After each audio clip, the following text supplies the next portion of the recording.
Not get to vote in the presidential primary next month are now getting an invitation to jump on in. The Secretary of State sent out a letter showing them how they can have a say. Lisa Balick has a story.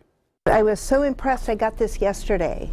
I opened it up, I read it a couple times, and I went, thank you. Joanne is no longer standing on the sidelines when it comes to picking a presidential candidate in the Oregon primary. This is huge. She's been registered as a non-affiliated voter until now, meaning no party preference. That means she wouldn't get to vote for a presidential candidate since Oregon has a closed primary.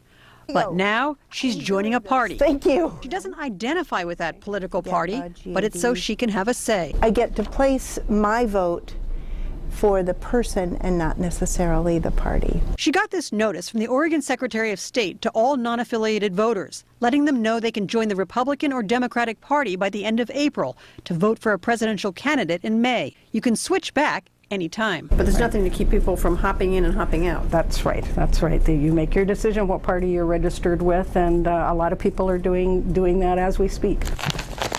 We checked and found plenty of non-affiliated voters are picking a party after they got this letter to get in the game. There's also the independent party primary open to all voters, but it won't have a declared presidential candidate listed.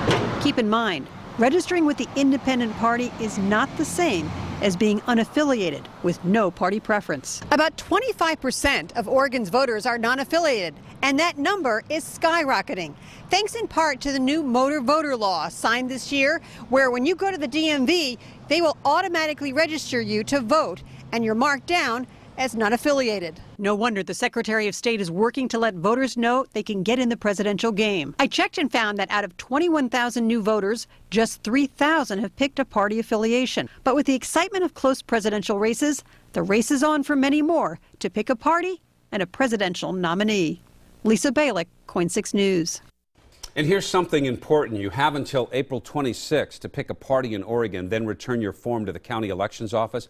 You can also do it online at OregonVotes.org.